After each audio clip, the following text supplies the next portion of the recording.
வரக்கூடிய பாக்கியத்தை இன்னைக்கு நான் பெற்றிருக்கின்றேன். அனைவரும் அவ்வளோ அழகா வந்து உட்கார்ந்துட்டு இருக்கிறீங்க, அவ்வளோ எழுச்சியா, அவ்வளோ மலர்ந்த முகத்தோட சந்தோஷம். வெயிலாவது ஒன்னாவது, இன்னைக்கு என்ன புதன்கிழமை இல்ல, அதெல்லாம் பரவாயில்ல. நாங்க அதெல்லாம் அந்த அந்த விஷயம் எல்லாம் இருக்கட்டும். எப்பயுமே இருக்கிற வேலை நமக்கு இருக்குதானம்மா, வீட்டு வேலை எப்பயும் இருக்கு, அதையும் பரவாயில்ல. நம்ம இன்னைக்கு வந்து இந்த நிகழ்ச்சியில கலந்து கொள்ள வேண்டும்னு ஆசையா வந்திருக்கிறீங்க. வீட்டு வேலை இருக்குது, இல்ல கிளியில வயல் வேலை இருக்கும், இல்ல மாடுக்கு பால் கறக்கிற வேலை இருக்கும், எல்லாம் இருந்தாலும் பரவாயில்ல. இன்னைக்கு நம்ம நிறைய விஷயங்களை தெரிந்து கொள்வோம். சிங்கப்பெண்ணுன்னு கூப்பிட்டுருக்காங்க. சிங்கப்பெண் நம்ம தானே, நம்ம தான் போனோம்னு இத்தனை பேர் வந்த என்னுடைய அனைத்து சிங்கப்பெண்களுக்கும் என் மனமார்ந்த நன்றிகள், என் வாழ்த்துக்கள். அது உத்திரமேரூர் பகுதியில முதல்ல இந்த நிகழ்ச்சியை நான் தொடங்கும் பொழுது, இது மைக்கு இதுவா இருக்கு,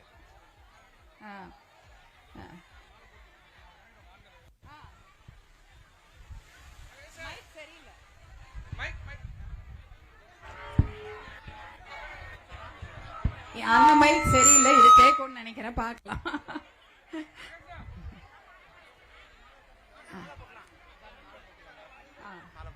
இந்த நிகழ்ச்சியை முதல்ல துவங்கிய இடம் காஞ்சிபுரம். காஞ்சிபுரத்துல தான் இந்த சிங்கப்பெண்ணை எழுந்து வா தமிழக மகளிர் உரிமை மீட்பு பயணத்தை எங்களுடைய மாவட்ட செயலாளர் அவர்களும் நம்முடைய சக்தி அம்மா அவர்களும் இதை அவ்வளவு சிறப்பாக தொடங்கி வைத்து ஆரம்பித்து வச்சாங்க. அவ்வளவு நல்ல நிகழ்ச்சி அது. அதே அவங்க திருக்கரங்களால் அது ஆரம்பிக்கப்பட்டதுனாலவோ என்னவோ மகளிர்லாம் ஒரு ஊருக்கு போகும்போதும் அவ்வளவு சிறப்பான வரவேற்பு கொடுத்து அவ்வளவு பாசத்தை காண்பித்து, இந்த சிங்கப்பெண்ணை எழுந்துவா நிகழ்ச்சி பாத்தீங்கன்னா இன்றைக்கு வந்து எல்லா ஊர்லயும் நான் போற இடத்துல எல்லாம் என்ன அவ்வளோ அவங்க வீட்டு மகளாதான் என்னவும் பாக்குறாங்க. நானும் நம்முடைய குழந்தைங்களை நம்ம குழந்தைங்களா தான் நினைச்சு நான் பாக்குறேன் நான். அதனால எனக்கு இந்த நிகழ்ச்சி இவ்வளவு சிறப்பாக நடந்து கொண்டிருக்கிறது. இன்னைக்கு உத்திரமேரூர்ல நடக்குது. இருந்தாலும் இன்னும் ஒரு சிறிது நேரத்துல நம்ம ஆரம்பிச்சிடலாம். இதெல்லாம் நான் அழகாக செய்த அத்தனை பாட்டாளி மக்கள் கட்சி நிர்வாகிகளுக்கும், இந்த நிகழ்ச்சிக்கு ஆதரவு தந்து கொண்டிருக்கும் நம்முடைய கூட்டணி கட்சி, நம்முடைய வெற்றி கூட்டணி கட்சி நிர்வாகிகளுக்கும், இதை சிறப்பாக நீங்க தான் வந்ததுனால தான் இது வெற்றி. 10 பேர் வந்திருந்தா வெற்றி கிடையாது. நீங்க இத்தனை பேர் ஆயிரக்கணக்கான மகளிர் வந்திருக்கிறதுனால தான் இது வெற்றி. உங்களுக்கும் என் மனமார்ந்த வாழ்த்துக்களையும் நன்றிகளையும் தெரிவித்துக் கொள்கின்றேன்.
அது அவபாதம்.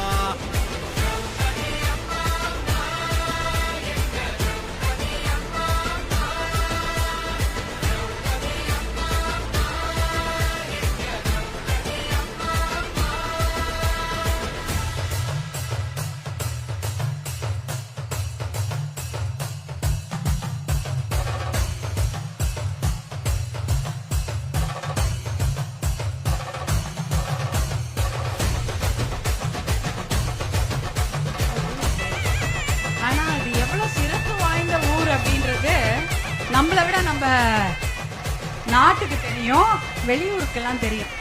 நான் இந்த வழியா தான் இப்ப வந்தேன், உத்திரமேரூர்ல மார்க்கெட் வழியா வந்துட்டு இருக்கிறேன். அப்போ வந்து அந்த கோவில் பார்த்தேன், பெருமாள் கோவில பெருசா காம்பவுண்ட் எல்லாம் போட்டு, அதாவது மதில் சுவர்லாம் நல்லா கட்டி அதை பாதுகாத்து வச்சிருக்கிறாங்க. எதுக்கு?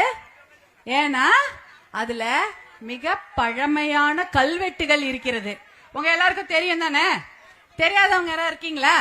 இல்ல, எல்லாருக்கும் தெரியும். இருந்தாலும் தெரியாதவங்களுக்கு சொல்றேன். இங்க இல்ல, இதை பார்த்து கொண்டிருக்கும் அத்தனை லட்சக்கணக்கான பேருக்கு சொல்றேன். உத்திரமேரூர்ல மிக பழமையான ஒரு பெருமாள் கோவில், அதுதான் இருக்கிறதுல சிறப்பு வாய்ந்த பெருமாள் கோவில். 1100 வருடங்களுக்கு முன்பாகவே அதுல கல்வெட்டு பொறிச்சு அதுல தமிழ்ல எழுதியிருக்கிறாங்க. என்னன்னா குடவோலை முறை.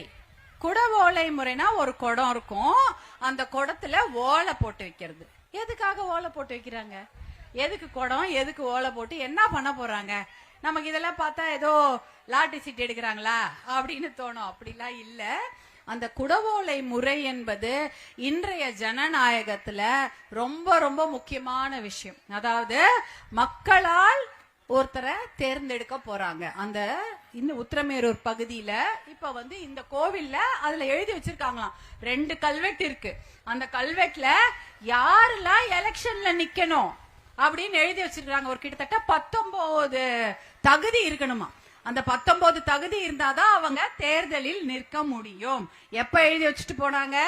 அப்ப பராந்தக சோழன் காலத்துல 1100 வருடங்களுக்கு முன்னாடி. யார் எலெக்ஷன்ல நிக்கணுமா? நல்லா படிச்சவங்க நிக்கணும். வீட்டு வரி கட்டி அதுல எந்த பாக்கியும் இல்லாம, அதாவது கடனுக்கு நாட்டுக்கு கடன் வச்சிருக்க கூடாது, எந்த வரியும் பாக்கி இல்லாம அதெல்லாம் செலுத்தி இருக்கக்கூடிய ஒரு நல்ல மனிதர்கள் தான் அந்த தேர்தலில் நிற்க வேண்டும். அந்த ஊரை ஆள யார் தகுதியானவர்கள்? இந்த உத்திரமேரூர்னா இந்த உத்திரமேரூரை யாரு தலைவராக வர வேண்டும் என்றால் அவர் நன்றாக படித்திருக்க வேண்டும், அரசாங்கத்துக்கு எந்த வரியோ கடனோ பாக்கி இருக்க கூடாது, நல்ல வகையில் சொத்து சம்பாதித்திருக்க வேண்டும், நல்ல பேரை சம்பாதித்திருக்க வேண்டும். இந்த வயசுல இருந்து 35 வயதுக்குள்ள இருந்து 60 வயசுக்குள்ள 65 வயதுக்குள்ள இருக்க வேண்டும். ரொம்ப பெரியவங்களா இருந்தா நடக்க முடியாது எல்லாம் இருக்கும், அதனால அவங்க எல்லாம் நிற்க கூடாது அப்படின்னு கிட்டத்தட்ட ஒரு 15-20 கண்டிஷன் போட்டுதான் அவங்க தேர்தலில் நிக்கணும். அப்படி இருந்தா அவங்க பேரை அந்த ஊர்ல அந்த மாதிரி ஒரு 10 பேர் இருக்காங்க பெரிய முக்கியஸ்தர்கள்னா, நல்லா படிச்சவங்க, பண்பானவங்க, ஒழுக்கமானவங்க, நல்ல மக்களுக்கு நல்லது செய்யணும்னு நினைக்கிறவங்க, தப்பு செய்யாதவங்க, இவர்களுடைய பேரை ஓலையில எழுதி அந்த குடத்துல போட்டு ஊருக்கு நடுவுல வச்சிருவாங்களாம். ஊருக்கு நடுவுல வச்சுட்டு ஒரு வாரம் கழிச்சு ஒரு குழந்தைய கூப்பிட்டு அந்த குடத்துல இருக்கிற அந்த 10-15 பேர் இருக்கும் இல்லையா, ஓலையில எழுதி வச்சிருப்பாங்க அந்த ஊர் பேரோ அந்த வீட்டு பேரோ, அத ஒரு குழந்தை எடுத்து கொடுக்குமா.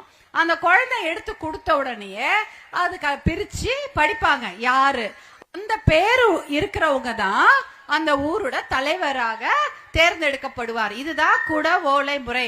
அந்த காலத்திலேயே என்ன பண்ணிருக்காங்க பாருங்க, ஊர் முழுக்க எல்லாருக்கும் வாய்ப்பு கொடுத்திருக்கிறாங்க.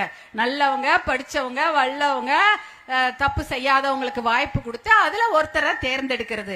அப்படிப்பட்ட ஒரு ஜனநாயக முறையை கொண்டு வந்த தமிழ்நாடு இது. எப்படி? இப்படிதான் இருக்கணும். யார் யாரோ ஆட்சி செய்துட்டு போலான்னு கிடையாது, நல்லவர்கள் மட்டுமே ஆட்சி செய்ய வேண்டும் என்ற ஜனநாயக முறையை கொண்டு வந்த தமிழ்நாடு, அதை கல்லிலே பொருத்தி வைத்த ஊர் தான் உத்திரமேரூர். இந்த ஊரை பத்தி 2 வருடங்களுக்கு முன்னால் மாண்புமிகு பாரத பிரதமர் அவர்கள் நரேந்திர மோடிஜி அவர்கள் இந்த உத்திரமேரூர்ல இந்த கல்வெட்டை பத்தி, இந்த கோவிலை பத்தி சொல்றார். அப்ப உங்க ஊர் என்ன? உலக புகழ் பெற்ற ஊர். அப்ப என்ன நல்லா கை தட்டிக்க வேண்டியது தானே? யார் சொல்றாரு பாருங்க, பாரத பிரதமர் சொல்றாங்க. பிபிசில இத பத்தி எல்லாம், பிபிசின்றது ஒரு பெரிய வெளிநாட்டு நிறுவனம், அங்க அவங்க இத பற்றி எல்லாம் நிகழ்ச்சி எடுத்துட்டு போய் சொல்றாங்க. உத்திரமேரூர்ல இப்படிப்பட்ட ஒரு கோவில் இருக்கு, அதுல கல்வெட்டு இருக்கு, அந்த ராஜா அந்த கல்வெட்டுல எப்படி ஜனநாயக முறையில தேர்தல் நடத்தணும் அப்படின்றதுக்காக எழுதி வச்சுட்டு போயிருக்கிறாங்க. இப்ப எப்படி நடக்குது நம்ம ஊர்ல தேர்தல்? என்ன நடக்குதுன்னே தெரியாது, எப்பன்னு தெரியாது. வர்ற அன்னைக்கு ஜெகஜோதியா இருக்கும், தமிழ்நாடே ஜெகஜோதியா இருக்குமா, ஒரே எல்லாம் வந்து போவாங்க. வராதவங்களா வருவாங்களா ஊருக்கு? அப்ப யாரெல்லாம் வரவே இல்லையோ, என்றைக்கு ஒரே நாள் நீங்க போய் அவங்களுக்காக ஓட்டு போட்டிருப்பீங்க, 5 வருஷம் உங்களை எட்டி கூட பாத்துருக்க மாட்டாங்க. அவர்கள் எல்லாம் திருப்பி வருவாங்க.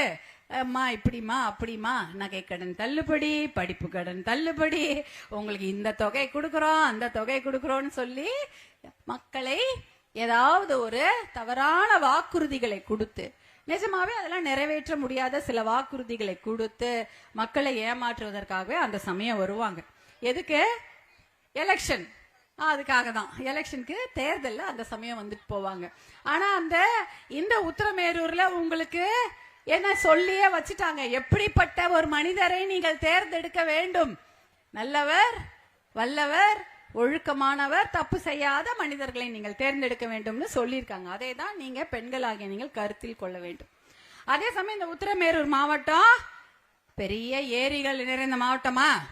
எவ்வளவு ஏரி இருக்குது? கணக்கு கிடையாது. ஏகப்பட்ட ஏரி இருக்கிறது. ஏதாவது தூர்வாரி இருக்காங்களா? 5 வருஷம் முன்னாடி தூர்வாரினது தானா? அனைத்து இந்திய அண்ணா திராவிட முன்னேற்ற கழகத்துல அந்த சமயம் கொஞ்சம் தூர் வாரினாங்க. அதற்கப்புறம் ஒரு தூரே வாரல. 5 வருடங்களாக தூர் வாரப்படாத ஏரி இல்லையா? பரந்தூர் ஏரி இருக்கிறது, உத்திரமேரூர்ல பெரிய ஏரி இருக்கிறது, இவ்வளோ ஏரி இருக்கிறது. இந்த ஏரிகளில் தூரே வாரலானா இந்த ஊர்ல என்ன முக்கியமான தொழில்? என்னமா? விவசாயமா? சரியா? நீங்க எல்லாம் தொழிற்சாலையில இல்ல, வேற வழி இருக்குதா? என்ன இருக்குது? விவசாயம் தான் பண்ணணும். விவசாயத்துக்கு முக்கியத்துவம் கொடுத்திருக்கிறாங்க இல்ல. ஆனா இந்த பகுதியில நான் நிறைய புத்தகங்கள் படிப்பேன். இந்த பகுதி என்ன சொல்லுவாங்கன்னா தொண்டை மண்டலம் அப்படின்னு சொல்லுவாங்க. நிறைய கதை புத்தகங்களா இருக்கட்டும், வரலாற்று புத்தகங்களா இருக்கட்டும், இந்த பகுதியை தொண்டை மண்டலம்னு சொல்லிட்டு இந்த மண்டலத்துல அவ்வளோ விவசாயம் நடந்திருக்கிறது. பெரிய பெரிய ராஜாக்கள் இந்த ஊர்ல நடந்து வந்திருக்காங்கம்மா. பல்லவ ராஜாக்கள், சோழ ராஜாக்கள் எல்லாம் இந்த ஊர்ல நடந்திருக்கிறாங்க. நம்ம ஊர்ல பெரிய பெரிய ராஜாக்களும் ராஜாதி ராஜாக்களும் இளவரசர்களும் படை வீரர்களும் போர்படை வீரர்களும் இந்த ஊர்ல நடந்திருக்கிறாங்க. எங்க இருந்து தெரியுமா ஆரம்பிப்பாங்களா? அந்த கடற்கரை ஓரம் இருக்கு இல்லையா, சென்னை பக்கத்துல கடற்கரை இருக்கு, அங்கேருந்து ராஜாக்க நடந்து வருவாங்களாம். எது? பெரிய பெரிய படை, குதிரை படைலாம் தெரியும்ல, ஆயிரக்கணக்கான குதிரை, அது மேல குதிரை வீரர்கள், ஆயிரக்கணக்கான யானைகள், அதன் மேல் யானைப்படை வீரர்கள், ஆயிரக்கணக்கான காலாட்படை வீரர்கள். காலாட்படை வீரர்கள்னா போர் புரிவதற்காக வீரர்கள்லாம் வில்லு, அம்பு, கத்தி, அருவாளு, ஈட்டி எல்லாம் எடுத்துக்கிட்டு லட்சக்கணக்கான வீரர்கள் இந்த வழியா நடந்து வருவாங்க. இந்த காஞ்சிபுரம், இந்த உத்திரமேரூர், இதையெல்லாம் தாண்டி அதற்கப்புறம் தான் டெல்டா மாவட்டம் சொல்றோம் இல்லையா, காவிரி மாவட்டம், அந்த கங்கை கொண்ட சோழபுரம், தஞ்சாவூர், இதுக்கெல்லாம் போவாங்களாம். அப்ப நடந்து வரும்பொழுது அவங்களுக்கு சாப்பாடு வேணும்ல. நம்ம ஒரு ஊருக்கு போறோம், திருப்பதிக்கு போறீங்க, அப்ப என்ன பண்ணுவோம்? முதல்ல சாப்பாடு கையில கலரி, புளி சாதம், இல்லைன்னா கெட்டு போவாது எது இருக்குதோ அதானே. வேற ஏதாவது சமைச்சு எடுத்துன்னு போனா கெட்டு போயிடும், 2 நாள் வச்சு சாப்பிட முடியாது. என்ன பண்ணுவாங்க? புளி சாதம் கலரிக்குவாங்க, ஒரு பாத்திரத்துல எடுத்துக்குவாங்க, ஒரு பாக்கு மட்டையோ வாழையிலையோ வண்டியில எங்கன்னா நிறுத்தி, வண்டியை நிறுத்தி, இல்ல நடந்து போறவங்க எல்லாம் அதை தான் நிறுத்தி சாப்பிட்டு போவாங்க. இப்ப நிறைய இடத்துல உணவு விடுதிகள் வந்து விட்டது இல்லையா, நிறைய ஹோட்டல் இருக்கு. அப்பெல்லாம் அதெல்லாம் கிடையாது, கையில கட்டு சாதம் கட்டி எடுத்துட்டு தான் போகணும். அப்படி இருக்கும்போது அப்ப இவ்வளவு பெரிய வீரர்கள் போருக்கு போறாங்களே, எப்படி போவாங்கன்னா இந்த வழியா தான் போவாங்களாம். எது? காஞ்சிபுரம், உத்திரமேரூர் வழியா. ஏன் தெரியுமா? இந்த மண்டலத்துலதான் அவ்வளவும் நெல் விளையும் பூமி, அவ்வளவு நெல் கிடைக்குமா, சோறு கிடைக்குமா. அதாவது இந்த இடத்துல தானியங்கள், அரிசி, காய்கறி எதுவா இருந்தாலும் அளவுக்கு அதிகமாக இங்கதான் விளையும். அதையெல்லாம் ஒரு மாசம் இங்க தங்கிடுவாங்களாம். ராஜாவும் அவங்க போர்படை தளபதிகள்லாம் இந்த ஊர்ல தங்கி இங்க இருக்கிற நெல்லு தானியம் எல்லாம் வாங்கி வண்டியில மூட்டை கட்டி ஏத்திட்டு அப்புறம் தான் தொடர்ந்து போவாங்க, சோழ மண்டலம் போவாங்களாம். அங்க போய் போர் செய்யணும்ல, போரெல்லாம் செய்து அங்க இருக்க அரண்மனையெல்லாம் பிடிக்கணுன்றதுக்காக அப்படி போவாங்களாம். அப்பனா இந்த பகுதியில தான் அரிசி விளைஞ்சிருக்குது. இது வழியாதான் போனாதான் அரிசி கிடைக்கும். வேற ஊர் பக்கம் போனா அரிசி கிடைக்காதுன்னு இது வழியாதான் போவாங்களாம். அவ்வளவு பெரிய வளமிக்க மாவட்டம் உத்திரமேரூர். அதான் போகும்போது வழியில பாத்தீங்கன்னா நீங்க அந்த சைடு எல்லாம் அந்த தஞ்சாவூரோ இல்ல அதை தாண்டி அரியலூரோ அந்த மாதிரி ஏரி பாத்தீங்கன்னா காடு வெட்டின்னு சொல்லுவாங்க. காடு வெட்டினா இப்ப தெருலா இருக்குது. அந்த சமயம் தெருவோ சாலை அதெல்லாம் கிடையாது, காடா இருக்குமா. காடுகளை எல்லாம் கையில இருக்கிற அறிவாளாக வெட்டி வழி செய்து இந்த யானைப்படையும் போர்படையும் போறதுக்கு வழி செய்வாங்களாம். அப்புறம் தான் அந்த மீன் சுருட்டின்னு ஒரு ஊர் வரும். ஏன்னா மீன் கொடி பறந்து கொண்டிருக்கும் பாண்டிய மன்னர்களே அவங்கள போர்ல வெற்றி கொண்டு அவர்களை துரத்திட்டு அந்த கொடியை சுருட்டி வச்சுட்டு புலி கொடி பதித்த சோழர்கள் அவங்களுடைய கொடியை பறக்க விட்டாங்க அப்படின்னு கதையெல்லாம் சொல்லுவாங்க. இதெல்லாம் ஜெயங்கொண்டோன்னா வெற்றி பெற்ற பகுதி. இப்படி இந்த வழியாதான் போய் இவ்வளோ பெரிய ஆட்சி செய்திருக்காங்களா. அப்பேற்பட்ட வளமிக்க உத்திரமேரூர் இன்னைக்கு எப்படி இருக்கு? இன்னைக்கு என்னமா எப்படி இருக்குன்னு சொல்றோம். ரொம்ப கஷ்டம்.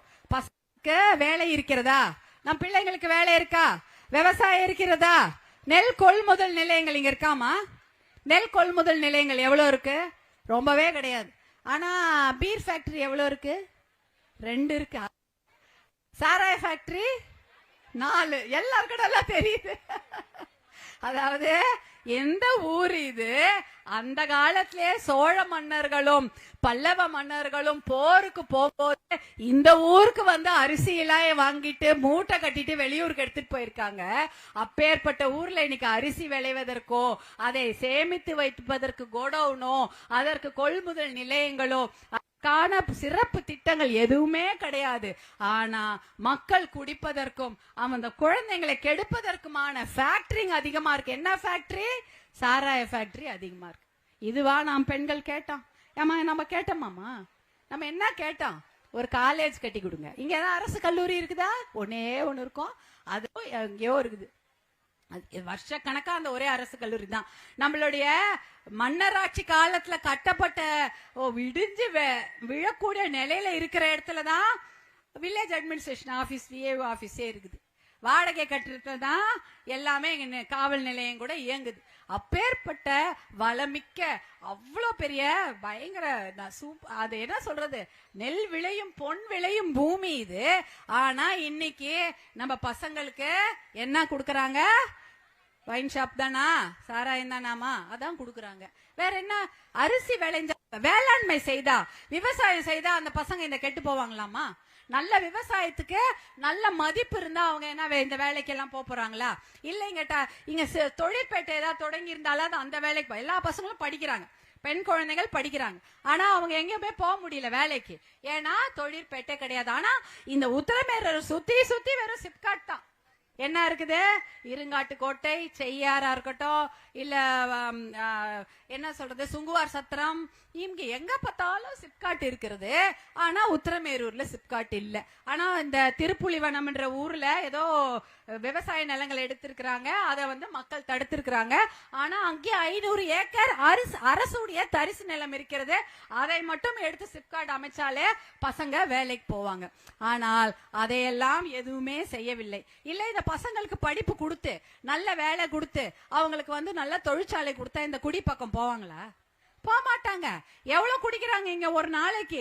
இங்க ஒரு கடையில 5.5 லட்சம் ரூபாய், ஒரு கடையில ஒரு நாளைக்கு கலெக்ஷனா 5.5 லட்சம் ரூபாய். எப்படி? யார் பணம்? ஒரு நாளைக்கு ஒரு கடை. இங்க 100 கடைக்கு மேல இருக்குது இங்க. அப்ப ஒரே நாளுக்கு இந்த மாவட்டத்துல மட்டும் எத்தனை? 5.5 கோடி ரூபாய்.